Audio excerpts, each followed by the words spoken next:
बहैसियत उम्मत हम क्यों कमज़ोर हो गए?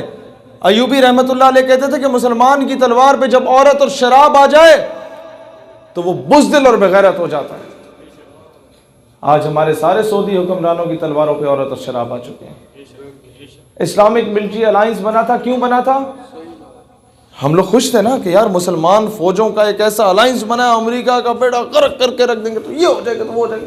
मैंने जब देखा उसकी पहली इफ्तिताई तकरीब थी, Donald Trump was invited as a chief guest. कभी ऐसा हुआ है कि इमरान खान ने जलसा किया और मियां नवाज शरीफ साहब को चीफ गेस्ट बुलाया हो? तो यार मुसलमानों की फौज है, मेहमान खसूसी अमेरिका का सदर क्यों आ रहा है और कैसे आ रहा है? सवाल पैदा होता है ना। तो ये सवाल करो, हम करने वाले नहीं है सवाल। सच पूछो बोले भाईजान हमारे टैक्सों पे किधर? ये इतने अयाशियों के लिए हमने टैक्स देते हैं हम लोग? नहीं। हम लोग हर दूसरे दिन मेरा जवान बेचारा एलओसी पे शहीद हो रहा होता है, हर दूसरे दिन मेरा बेचारा उस तरफ भी मेरा बंदा शहीद होता है। मकबूजा कश्मीर में जिनकी मस्जिदों में घुस के हिंदुस्तान हम पे फायरिंग करता है कि हम लोग जवाबी कार्रवाई में जरा सा ख्याल रखें, तो जनाब आप भी गाय भैंसों को बॉर्डर पे बांधना शुरू कर देना। उन्हें भी होगा जी हमारी ये गाय माता है, थोड़ी सी हम ख्याल करें। मसला ये है कि जब तक आप लोग माजरत खाना पॉलिसी पे अमल करते रहेंगे, तारीख आपको जूते मारती रहेगी। कभी ऐसा हुआ है आप तो फिर खुश नसीब लोग हैं, यहाँ वो नवाबों वडेरों वाला निज़ाम नहीं है। किसी दिन टाइम निकाल के इंटीरियर सिंध में जाना, इंटीरियर पंजाब में जाना और बलोचिस्तान जाना, उनके मज़ारे जो होते हैं ना, जो बेचारे ज़मीनों पे काम कर रहे होते हैं, उनसे पूछना कभी ऐसा हुआ है कि नवाब साहब ने आपको एक मुंह पे चंड मारी हो, आप दूसरी गाल आगे करें तो नवाब साहब बोले नहीं माजरत, और नवाब दो और लगाता है? ये इंसान की फितरत है। लेकिन अगर नवाब आपको चंड मार दे और आप आगे से थूक भी देना तो नवाब आपको कत्ल जरूर करेगा, लेकिन किसी और को चंड मारने से पहले सोचेगा। दोस्तान ज़ी वकार, अक़वाम आलम हमें वो इस्लाम का सही मतलब सिखाया ही नहीं गया। हम कहते हैं कि जनाब एक चंड मारे, हम अमन का दर्स हमें मिला इस्लाम में, हम दूसरी गाल आगे करें। नो, कुरान का कानून है, खून का बदला खून है। जो फलस्तीन में हुआ उसका बदला लिया जाएगा। अक़वाम मुत्तहिदा क्या कहता है?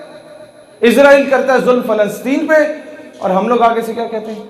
जनाब वो जुल्म तो हुआ है, लेकिन अक़वाम मुत्तहिदा ने बड़ा काम किया। हाँ जी, क्या काम किया? सीज फायर कर दिया। सीज फायर क्या? जंग बंदी कर दी। तो जो मजलूमों पे जुल्म हो रहा था वो रुक गया। नहीं, जो जुल्म हो चुका उसका अजाला कौन भुगतेगा? उसका बदला कौन लेगा? नहीं नहीं नहीं नहीं, उसे रहने दे, ये रुक तो गया ना। फैजाबाद पे क्यों जाके बैठे 2 साल पहले? उन्होंने कहा जी हल्फनामे में तरमीम हुई थी ना, बस हमने माजरत की, वापस कर लिया हल्फनामा, फिर क्यों बैठे? उसकी वजह क्या थी? कोई जवाब नहीं दे रहा था। मैंने उस वक्त, हम लोग सोशल मीडिया पे थे, हमने कहा यार बात यह है, आपके बच्चे को कोई अगवा करके ले जाए और आप वावेला मचाएं, महीने के बाद आपका बच्चा वापस आके आपको मिल जाए तो आप क्या चुप होकर बैठ जाएंगे? अगला बंदा कहेगा बस दे दिया ना बच्चा वापस, लो चुप हो जाओ। आप कहेंगे नहीं, लेके क्यों गए? किसके कहने पे लेके गए? ये तो सवाल होते हैं ना। पिछले 2 सालों से इस हुकूमत में क्लास 4 में, क्लास 5 में, क्लास 8 में खत्म नबूवत के क्वेश्चंस को चेंज किया गया। अवाम ने सोशल मीडिया पे एहतजाज किया तो वो टॉपिक्स वापस आ गए। ये सवाल कौन उठ के करेगा कि भाईजान चेंज करने वाला कौन था? उसको सजा क्यों नहीं होती? ये वो बंदा है, वो गुमनाम लोग हैं जो आपके सिस्टम में घुसे हुए हैं और आप उन्हें नहीं पहचान सकते। उसके लिए क्या ज़रूरी है कि आपको सिस्टम में घुसना पड़ेगा। जब तक आप सिस्टम में नहीं जाएंगे, यूं धक्के खाते रहेंगे। यही होगा, मैं इधर आके तकरीर करूंगा, नारे लगेंगे, बल्ले बल्ले वाह वाह, मैं गए नहीं जी, 4 तस्वीरें बन जाएंगी, इधर सेल्फियाँ हो जाएंगी, बात ख़त्म। नहीं, ये मैं फ्रॉड करूंगा आपके साथ अगर मैं ये कर रहा हूँ तो। दर्द दिल को समझो। मैं इधर ये दर्द दिल बांटने आया हूँ। अपने सीने में वो दर्द है ना, मैं इस काबिल नहीं था कि मैं इधर आके इन बच्चों की दस्तारबंदी करूं, तो मैं साइड पे पीछे खड़ा हो गया। मेरी औकात या हैसियत नहीं थी, उलमा का काम है वो उन्होंने किया। इसी तरीके से हाकिम वक्त को भी चाहिए कि आप अच्छे क्रिकेटर हैं तो क्रिकेट खेलें भाईजान। आप समझ रहे हैं इस चीज को? आप समझ रहे हैं? एक करारदाद पेश हो जाए कि कादियानी पे पाबंदी लगाई जाए टीचिंग फैकल्टी में, आर्म फोर्सेस में और ब्यूरोक्रेसी में। दूसरी करारदाद वो शराब नोशी और ये जना वगैरह की पेश हो जाए कि कोई भी अफसर इसमें मुलव्वस पाया गया या सियासतदान पाया गया तो उसे बेशक आप संसार करो ना करो, उसे उसके ओहदे से बरतरफ कर दो। वो ओहदे से बरतरफ करना ही उसकी मौत है जब मीडिया पे ब्रेकिंग न्यूज़ चलेगी। दोस्तान ज़ीवकार, आप यकीन करें आपके मुल्क से गद्दारियाँ ख़त्म हो जाएंगी, आपके मुल्क का नज़रिया बेचने वाले लोग ख़त्म हो जाएंगे। हम क्यों बुज़दिल और बगैरत हैं?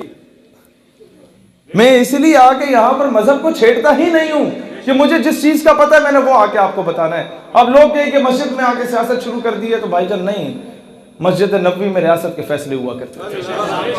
सिर्फ एक बात कहना चाहता हूँ कि आज के बाद जो मुतालबा ना करें इनसे, ये आपके नौकर हैं।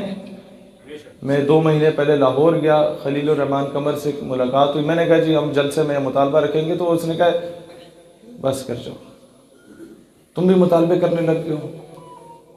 मैंने कहा क्या मतलब? कहते बुज़दिल लोग मुतालबा करते हैं, ये तुम्हारे टैक्स पे पल रहे हैं, ये तुम्हारे खादिम हैं, ये तुम्हारे नौकर हैं। ऑर्डर देम, हुक्म करो इन्हें कि कौम की बेटी को वापस लाओ, हुक्म करो इन्हें कि फ्रांसीसी सफीर को मुल्क से बाहर भेजो।